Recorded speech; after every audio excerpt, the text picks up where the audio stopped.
Welcome back to Reading Like a Lutheran as we read through the Book of Concord throughout the season of Lent. This day is day 8, where we continue to read through Luther's large catechism. Today we begin with the sacrament of the altar, also known as the Lord's Supper. Just as we have heard about holy baptism, so we must also speak about the other sacrament in these same 3 points. What is it? What are its benefits? And who is to receive it? And all these points are established through the words by which Christ has instituted this sacrament. Everyone who desires to be a Christian and go to this sacrament should know them. For it is not our intention to let people come to the sacrament and administer it to them if they do not know what they seek or why they come. The words, however, are these. Our Lord Jesus Christ, on the night he was betrayed, took bread, and when he had given thanks, he broke it and gave it to the disciples and said, "Take, eat, this is my body, which is given for you. This do in remembrance of me." In the same way also he took the cup after supper, and when he had given thanks, he gave it to them, saying, "Drink of it, all of you. This is my blood of the New Testament, which is shed for you for the forgiveness of sins. This do as often as you drink it in remembrance of me." Here also we do not wish to enter into controversy and fight with the defamers and blasphemers of this sacrament, but to learn first, as we did with baptism, what is of the greatest importance. The chief point is God's word, an ordinance or command. For the sacrament has not been invented nor introduced by any man. Without anyone's counsel and deliberation, it has been instituted by Christ. The 10 Commandments, the Lord's Prayer, and the Creed keep their nature and worth, even if you never keep, pray, or believe them. So also this honorable sacrament remains undisturbed. Nothing is withdrawn or taken from it, even though we use and administer it unworthily. Do you think God cares about what we do or believe, as though on that account he would allow his ordinance to be changed? Why, in all worldly matters, everything stays the way God has created and ordered it, no matter how we employ or use it. This point must always be taught, for by it the chatter of nearly all the fanatical spirits can be repelled, for they regard the sacraments, unlike God's word, as something that we do. Now, what is the sacrament of the altar? Answer: it is the true body and blood of our Lord Jesus Christ, in and under the bread and wine, which we Christians are commanded by Christ's word to eat and to drink. Just as we have said that baptism is not simple water, so here also we say that though the sacrament is bread and wine, it is not mere bread and wine, such as are ordinarily served at the table, but this is bread and wine included in and connected with God's word. It is the word, I say, that makes and sets this sacrament apart. So it is not mere bread and wine, but is called Christ's body and blood.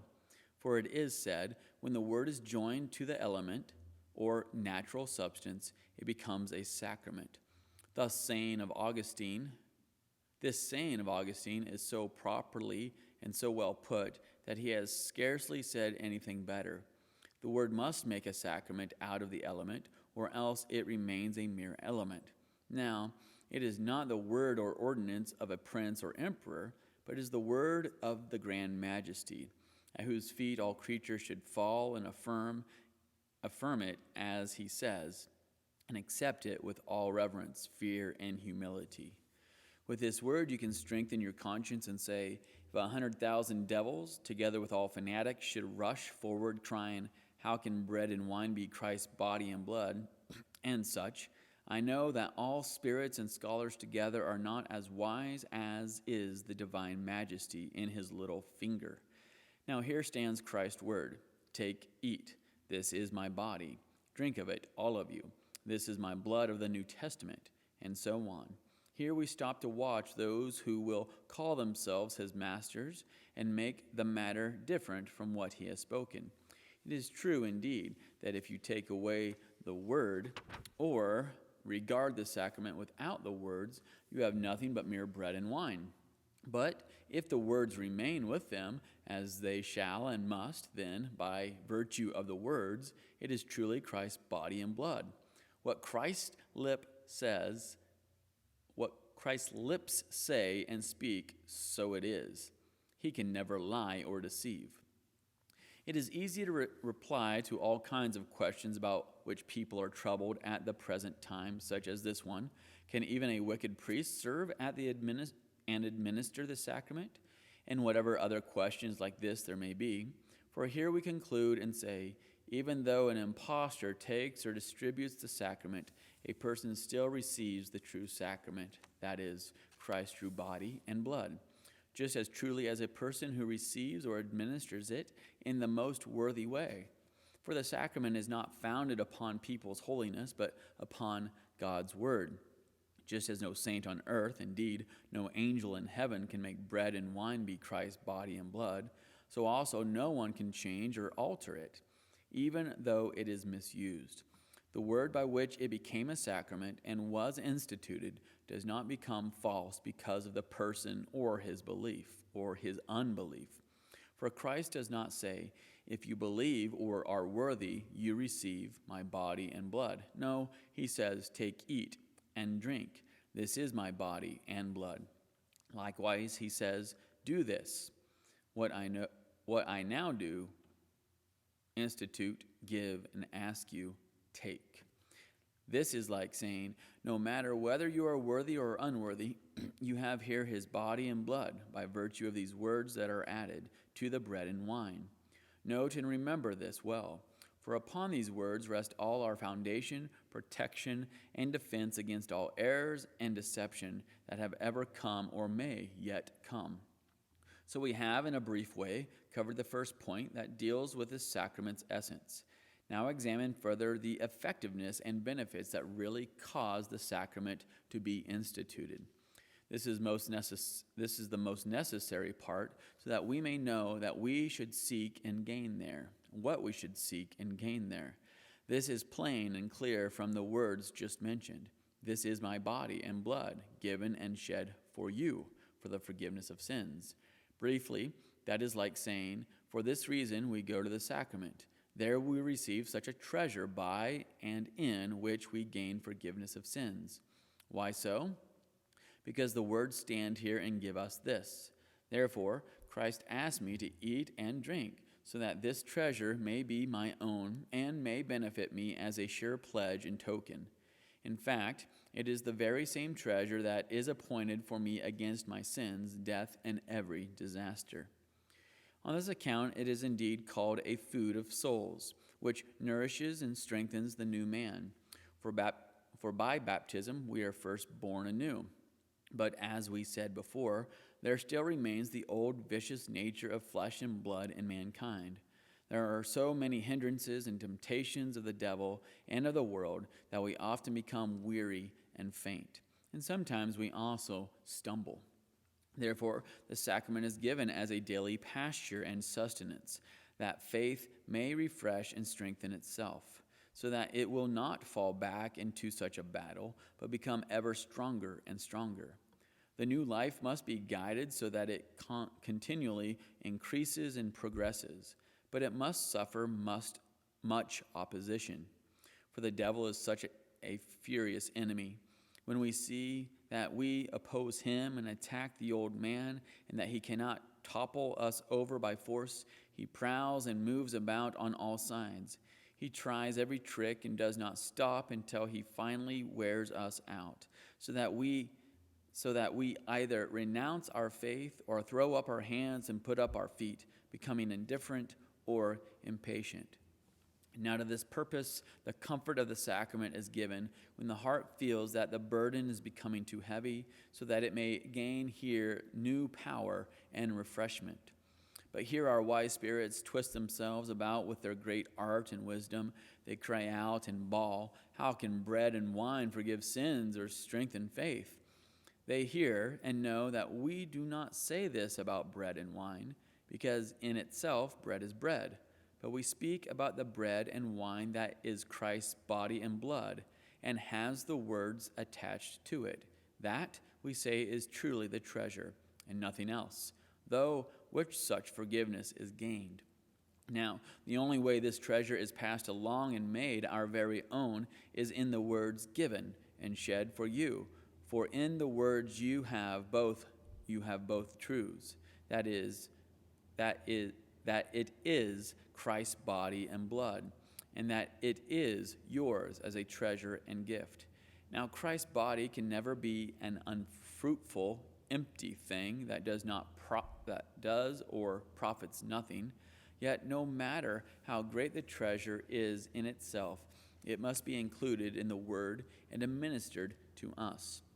Otherwise, we would never be able to know or seek it. Therefore also, it is useless talk when they say that Christ's body and blood are not given and shed for us in the Lord's Supper, so we could not have forgiveness of sins in the sacrament. Although the work is done and the forgiveness of sins is secured by the cross, it cannot come to us in any other way than through the word. How would we know about it otherwise, that such a thing was accomplished or was to be given to us, unless it were presented by preaching or the oral word? How do they know about it? Or how can they receive and make the forgiveness their own, unless they lay hold of and believe the Scriptures and the gospel?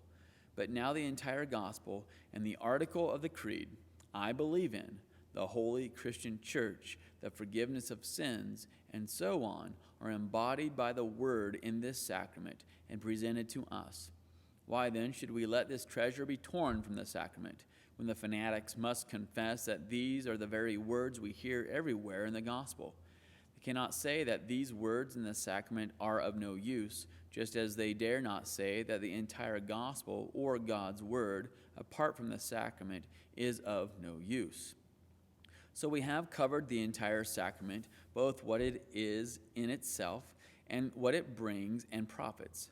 Now we must also see who is the person that receives this power and benefit. That is answered briefly, as we said above about baptism, and often elsewhere. Whoever believes the words has what they declare and bring, for they are not spoken or proclaimed to stone and wood, but to those who hear them, to whom he says, "Take, eat," and so on. Because he offers and promises forgiveness of sin, it cannot be received except by faith. This faith he himself demands in the word when he says, "Given and shed for you," as if he said, for this reason I give it, and ask you to eat and drink it, that you may claim it as yours and enjoy it. Whoever now accepts these words and believes that what they declare is true has forgiveness. But whoever does not believe it has nothing, since he allows it to be offered to him in vain and refuses to enjoy such a saving good. This treasure indeed is opened and placed at everyone's door, yes, upon his table. But it is necessary that you also claim it and confidently view it as the words tell you. This is the entire Christian preparation for receiving this sacrament worthily.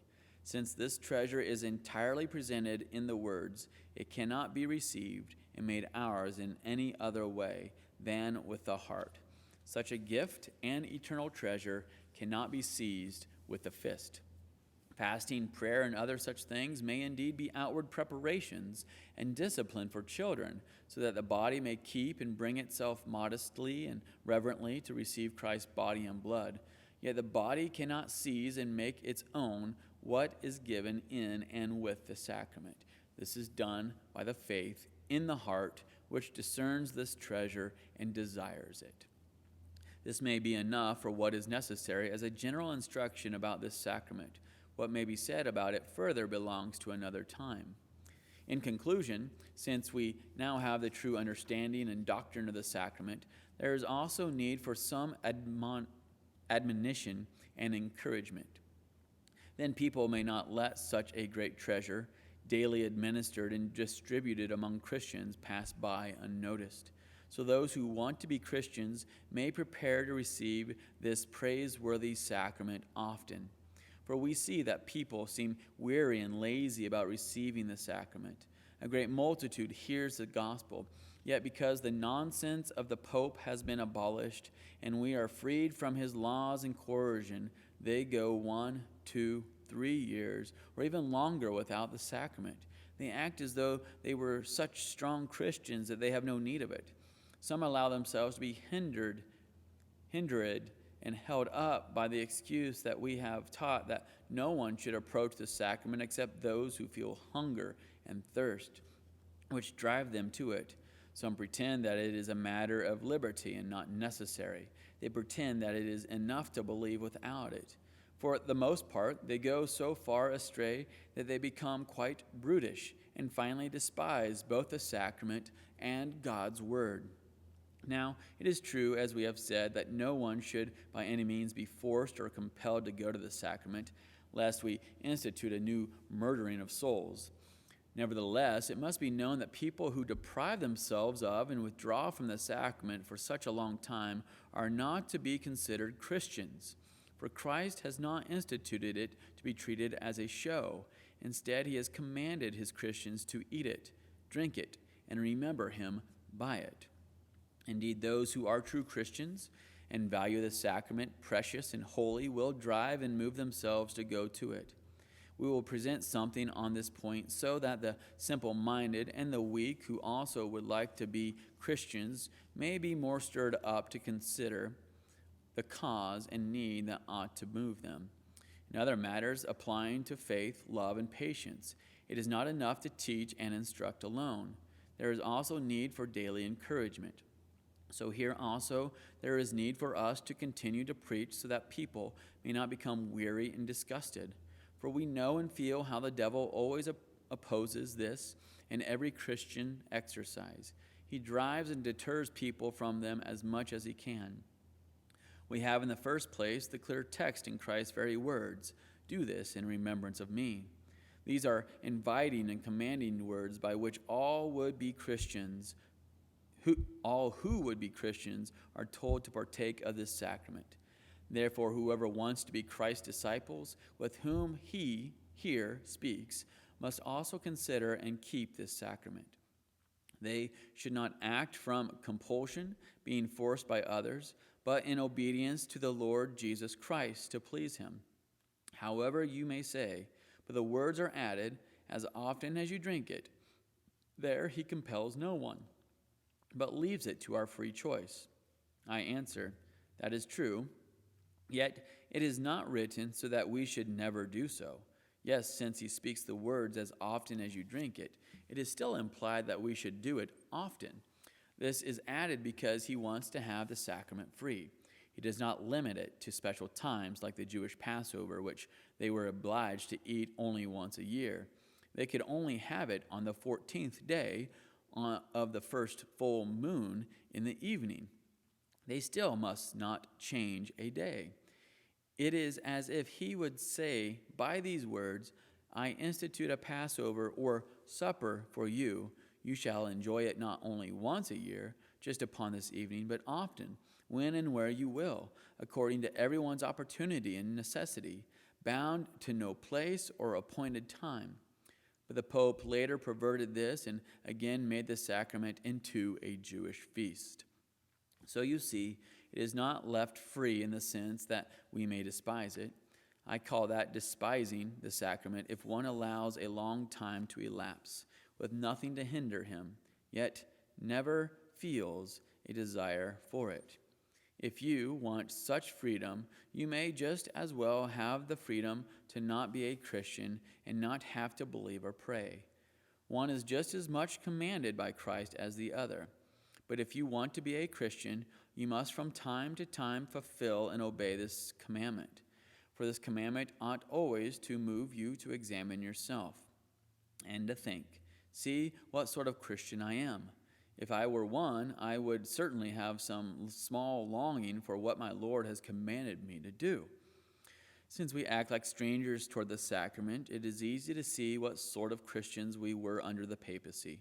We went to the sacrament from mere compulsion and fear of human commandments, without natural longing and without love, and never thought about Christ's commandment. But we neither forced nor compelled anyone, nor does anyone have to do it to serve or please us. This should lead and constrain you by itself, that the Lord desires it, and that it is pleasing to him. You must not let people force you to faith or any good work. We are doing no more than talking about and encouraging you about what you ought to do, not for our sake, but for your own sake. The Lord invites and allures you. If you despise it, you must answer for that yourself.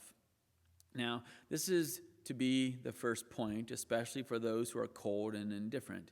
Then they may reflect upon it and rouse themselves, for this is certainly true, as I have found in my own experience, and as everyone will find in his own case. If a person withdraws like this from the sacrament, he will daily become more and more callous and cold, and will at last disregard the sacrament completely. To avoid this, we must examine our heart and conscience, and we must act like people who desire to be right with God. The more this is done, the more the heart will be warmed and enkindled, so it may not become entirely cold. But if you say, "How can I come if I feel that I am not prepared?" answer, that is also my cause for hesitation, especially because of the old way under the Pope. And that time we tortured ourselves to be so perfectly pure that God could not find the least blemish in us. For this reason, we became so timid that we were all instantly thrown into fear and said to ourselves, "Alas, we are unworthy." Then nature and reason begin to add up our unworthiness in comparison with a great and precious good. Then our good looks like a dark lantern in contrast with a bright sun, or like filth in comparison with precious stones. Because nature and reason see this, they refuse to approach and wait until they are prepared. They wait so long that 1 week trails into another, and half the year into the other. If you consider how good and pure you are, and labor to have no hesitations, you would never approach. Therefore, we must make a distinction here between people. Those who are lewd and morally loose must be told to stay away. They are not prepared to receive forgiveness of sin, since they do not desire it and do not wish to be godly. But the others, who are not such callous and wicked people, and who desire to be godly, must not absent themselves. This is true even though otherwise they are feeble and full of infirmities. For St. Hilary also has said, "If anyone has not committed sin for which he can rightly be put out of the congregation and be considered no Christian, he ought not to stay away from the sacrament, lest he should deprive himself of life. No one will live so well that he will not have many daily weaknesses in flesh and blood." Such people must learn that it is the highest art to know that our sacrament does not depend upon our worthiness. We are not baptized because we are worthy and holy, nor do we go to confession because we are pure and without sin. On the contrary, we go because we are poor, miserable people. We go exactly because we are unworthy. This is true unless we are talking about someone who desires no grace and absolution, nor intends to change. But whoever would gladly receive grace and comfort should drive himself and allow no one to frighten him away. Say, "I indeed would like to be worthy, but I come not upon any worthiness, but upon your word, because you have commanded it. I come as one who would gladly be your disciple, no matter what becomes of my worthiness." This is difficult. We always have this obstacle and hindrance to encounter. We look more upon ourselves than upon Christ's word and lips. For human nature desires to act in such a way that it can stand and rest firmly on itself. Otherwise, it refuses to approach. Let this be enough about the first point. In the second place, there is besides this command also a promise. As we heard above, this ought most strongly to stir us up and encourage us. For here stand the kind and precious words, "This is my body which is given for you. This is my blood shed for you for the forgiveness of sins." These words I have said are not preached to wood and stone, but to me and you. Otherwise, Christ might just as well be silent and not institute a sacrament. Therefore, consider and read yourself into this word, "you," so that he may not speak to you in vain. Here he offers to us the entire treasure that he has brought for us from heaven. With the greatest kindness, he invites us to receive it also in other places, like when he says in St. Matthew 11:28, "Come to me, all who labor and are heavy laden, and I will give you rest." It is surely a sin and a shame that he so cordially and faithfully summons and encourages us to receive our highest and greatest good, yet we act so distantly toward it. We permit so long a time to pass without partaking of the sacrament that we grow quite cold and hardened, so that we have no longing or love for it. We must never think of the sacrament as something harmful from which we had better flee, but as a pure, wholesome, comforting remedy that grants salvation and comfort. It will cure you and give you life both in soul and body, for where the soul has recovered, the body also is relieved. Why then do we act as if the sacrament were a poison, the eating of which would bring death?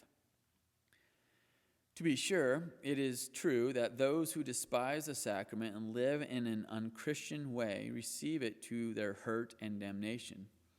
Nothing shall be good or wholesome for them. It is just like a sick person whom on a whim eats and drinks what is forbidden to him by the doctor.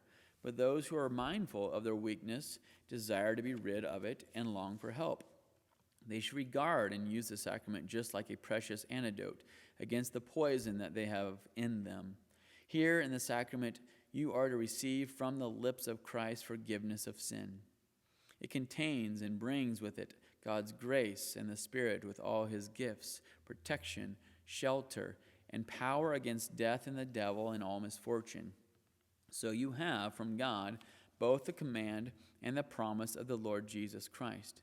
Besides this, from yourself you have your own distress, which is around your neck. Because of your distress, this command, invitation, and promise are given.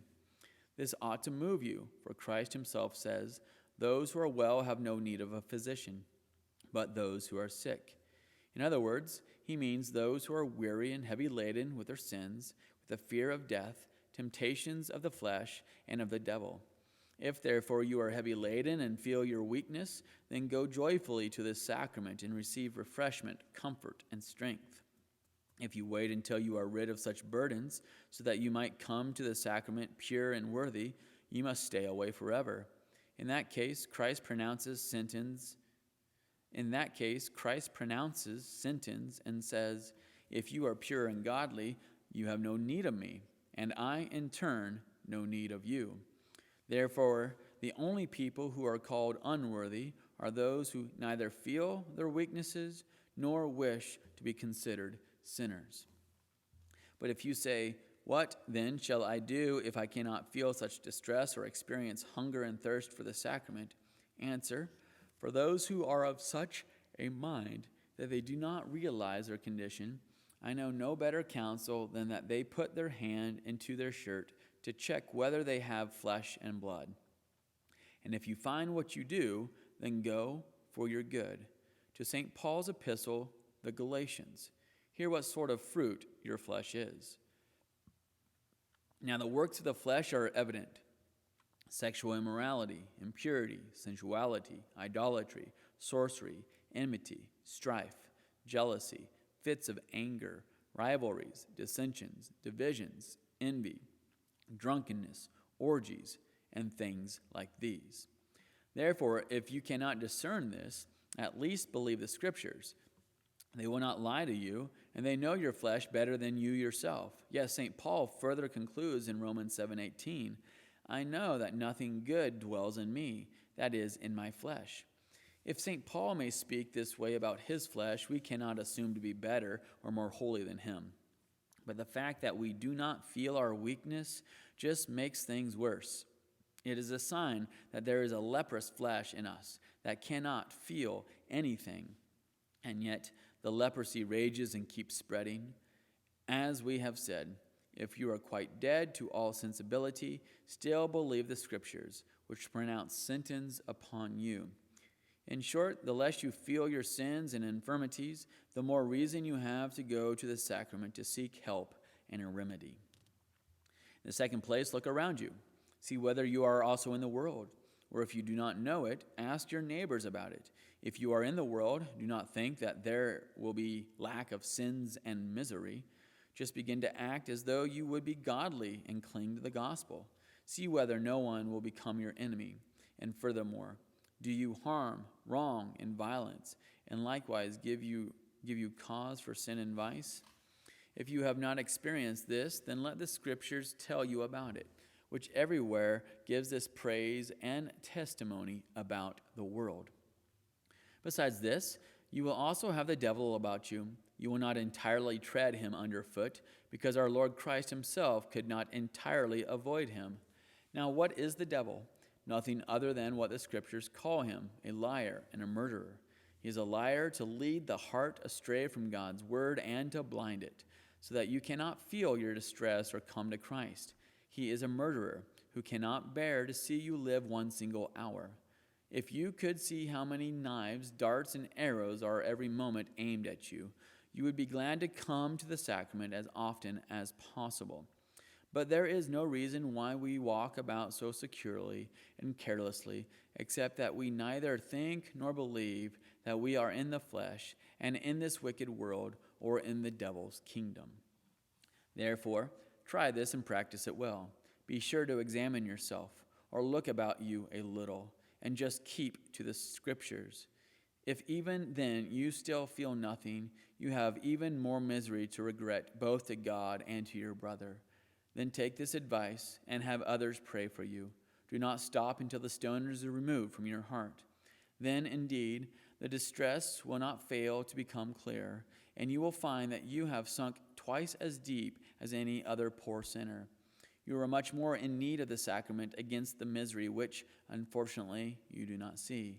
With God's grace, you may feel your misery more and become hungrier for the sacrament, especially since the devil doubles his force against you. He lies in wait for you without resting so that he can seize and destroy you, soul and body. You are not safe from him for 1 hour. How soon he can have you brought suddenly into misery and distress when you least expect it. Let this then be said for encouragement, not only for those who are old and grown, but also for the young people who ought to be brought up in Christian doctrine and understanding. Then the 10 Commandments, the Creed, and the Lord's Prayer might be taught to our youth more easily. Then they would receive them with pleasure and seriousness, and so they would use them from their youth and get used to them. For the old are now nearly past this opportunity. So these goals and others cannot be reached unless we train the people who are to come after us and succeed us in our office and work. We should do this in order that they also may bring up their children successfully, so that God's word and the Christian church may be preserved. Therefore, let every father of a family know that it is his duty, by God's order and command, to teach these things to his children, or to have the children learn what they ought to know. Since the children are baptized and received into the Christian church, they should also enjoy this communion of the sacrament, in order that they may serve us and be useful to us. They must all certainly help us to believe, love, pray, and fight against the devil. We now continue with a brief exhortation to confession. Here now follows an exhortation to confession. We have always urged that confession should be voluntary and that the Pope's tyranny should cease. As a result, we are now rid of his coercion and set free from the intolerable load and burden that he laid upon Christendom. As we all know from experience, there has been no rule so burdensome as the one that forced everyone to go to confession on pain of committing the most serious of mortal sins. The law also placed on consciences the heavy burden and torture of having to list all kinds of sin, so that no one was ever able to confess perfectly enough. The worst was that no one taught or even knew what confession might be or what help and comfort it could give. Instead, it was turned into a sheer terror and a hellish torture that one had to go through, even if one detested confession more than anything. These 3 oppressive things have now been lifted, and we have been granted the right to go to confession freely, under no pressure or coercion or fear. Also, we are released from the torture of needing to list all sins in detail. Besides this, we have the advantage of knowing how to make a beneficial use of confession for the comfort and strengthening of our consciences. Everyone is now aware of this, but unfortunately people have learned it only too well. They do as they please and apply their freedom wrongfully, as if it meant that they ought not or must not go to confession. For we readily understand what it is to our advantage, and we find it especially easy to take in whatever is mild and gentle in the gospel. But as I have said, such pigs should not be allowed near the gospel, nor have any part of it. They should stay under the Pope and let themselves continue to be driven and pestered to confess, to fast, and so on. For whoever does not want to believe the gospel, live according to it, and do what a Christian ought to be doing, should not enjoy any of its benefits either. Imagine their wanting to enjoy only the benefits without accepting any of the responsibilities or investing anything of themselves. What sort of thing is that? We do not want to make preaching available for that sort, nor to grant permission that our freedom is and its enjoyment be opened up to them. Instead, we will let the Pope and the likes of him take over and force them to his will, genuine tyrant that he is. The rabble that will not obey the gospel deserves nothing else than the kind of jailer who is God's devil and hangman. But to others who gladly hear the gospel, we must keep on preaching, admonishing, encouraging, and coaxing them not to forget the precious and comforting treasure offered in the gospel. Therefore, we here intend to say also a few words about confession in order to instruct and admonish the uninformed. In the first place, I have said that besides the confession here being considered, there are two other kinds, which may even more properly be called the Christian's common confession. They are A, the confession and plea for forgiveness made to God alone, and B, the confession that is made to the neighbor alone. These two kinds of confession are included in the Lord's Prayer, in which we pray, "Forgive us our trespasses, as we forgive those who trespass against us," and so on. In fact, the entire Lord's Prayer is nothing else than such a confession. For what are our petitions, other than a confession that we neither have nor do what we ought, as well as a plea for grace and a cheerful conscience? Confession of this sort should and must continue without let-up as long as we live. For the Christian way essentially consists in acknowledging ourselves to be sinners and in praying for grace. Similarly, the other of the two confessions, the one that every Christian makes to his neighbor, is also included in the Lord's Prayer. For here we mutually confess our guilt and our desire for forgiveness to one another, before coming before God and begging for his forgiveness. Now all of us are guilty of sinning against one another. Therefore we may and should publicly confess this before everyone, without shrinking in one another's presence. For what the proverb says is true: if anyone is perfect, then all are. There is no one at all who fulfills his obligation toward God and his neighbor. Besides such universal guilt, there is also the particular guilt of the person who has provoked another to rightful anger and needs to ask his pardon. So we have in the Lord's Prayer a double absolution. There we are forgiven both our offenses against God and those against our neighbor. And there we forgive our neighbor and become reconciled to him. Besides this public, daily, and necessary confession, there is also the confidential confession that is only made before a single brother. If something particular weighs upon us or troubles us, something with which we keep torturing ourselves and can find no rest, and we do not find our faith to be strong enough to cope with it, then this private form of confession gives us the opportunity of laying the matter before some brother. We may receive counsel, comfort, and strength when and however often we wish. That we should do this is not included in any divine command, as are the other two kinds of confession. Rather, it is offered to everyone who may need it, as an opportunity to be used by him as his need requires.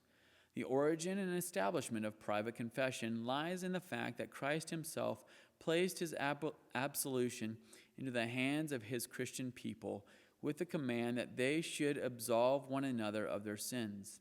So any heart that feels its sinfulness and desires consolation has here a sure refuge when he hears God's word and makes the discovery that God, through a human being, looses and absolves him from his sins. So notice then that confession, as I have often said, consists of two parts. The first is my own work and action when I lament my sins and desire comfort and refreshment for my soul. The other part is a work that God does when he declares me free of my sin through his word placed in my mouth, in the mouth of a man. It is this splendid, noble thing that makes confession so lovely, so comforting. It used to be that we emphasized it only as our work. All that we were then concerned about was whether our act of confession was pure and perfect in every detail.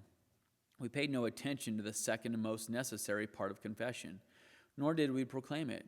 We acted just as if confession were nothing but a good work by which payment was to be made to God, so that if the confession was inadequate and not exactly correct in every detail, then the absolution would not be valid and the sin unforgiven.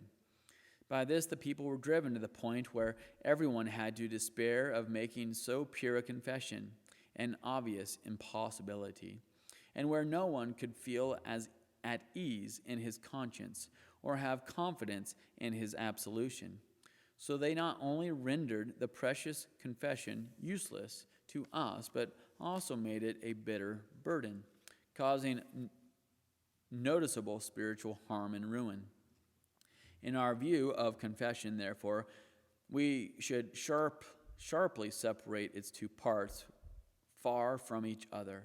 We should place slight value on our part in it, but we should hold in high and great esteem God's word in the absolution part of confession.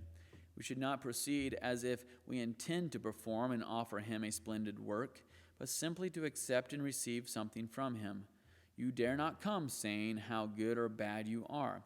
If you are a Christian, I, in any case, know well enough that you are. If you are not, I know that even better. But what you must see, too, is that you lament your problem and that you let yourself be helped to acquire a cheerful heart and conscience. Moreover, no one may now pressure you with commandments. Rather, what we say is this: whoever is a Christian or would like to be one is here faithfully advised to go and get the precious treasure. If you are no Christian and do not desire such comfort, we shall leave it to another to use force on you. By eliminating all need for the Pope's tyranny, command, and coercion, we cancel them with a single sweep. As I have said, we teach that whoever does not go to confession willingly, and for the sake of obtaining the absolution, he may as well forget about it. Yes, and whoever goes around relying on the purity of his act of making confession, let him stay away. Nevertheless, we strongly urge you by all means to make confession of your need, not with the intention of doing a worthy work by confessing, but in order to hear what God has arranged for you to be told. What I am saying is that you are to concentrate on the word, on the absolution, to regard it as a great and precious, magnificently splendid treasure, and to accept it with all praise and thanksgiving to God. If this were explained in detail, and if the need that ought to move and lead us to make confession were pointed out, then one would need little urging or coercion. For everyone's own conscience would so drive and disturb him that he would be glad to do what a poor and miserable beggar does when he hears that a rich gift of money or clothing is being handed out at a certain place, so as not to miss it. He would run there as fast as he can and would need no bailiff to beat and drive him on. Now, suppose that in place of the invitation one were to substitute a command to the effect that all beggars should run to the place but would not say why or mention what they should look for and receive there. What else would the beggar do but make the trip with distaste, without thinking of going to get a gift, but simply of letting people see what a poor, miserable beggar he is? This would bring him little joy and comfort, but only greater resentment against the command that was issued. In just this way, the Pope's preachers kept silent in the past about the splendid gift and inexpressible treasure to be had through confession.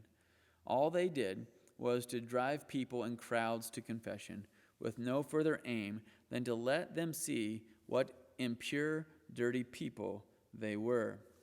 Who could go willingly to confession under such circumstances? We, however, do not say that people should look at you to see how filthy you are, using you as a mirror to preen themselves.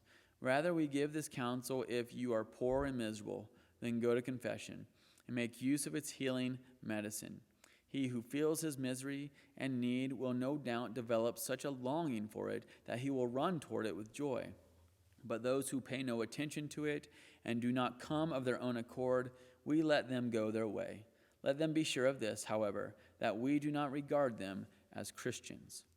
So we teach what a splendid, precious, and comforting thing confession is. Furthermore, we strongly urge people not to despise a blessing that, in view of our great need, is so priceless. Now, if you are a Christian, then you do not need either my pressuring or the Pope's orders. But you will undoubtedly compel yourself to come to confession and will beg me for a share in it. However, if you want to despise it and proudly continue without confession, then we must draw the conclusion that you are no Christian and should not enjoy the sacrament either, for you despise what no Christian should despise. In that way, you make it so that you cannot have forgiveness of your sins.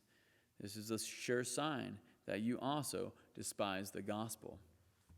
To sum it up, we want to have nothing to do with coercion. However, if someone does not listen to or follow our preaching and its warning, we will have nothing to do with him, nor may he have any share in the gospel.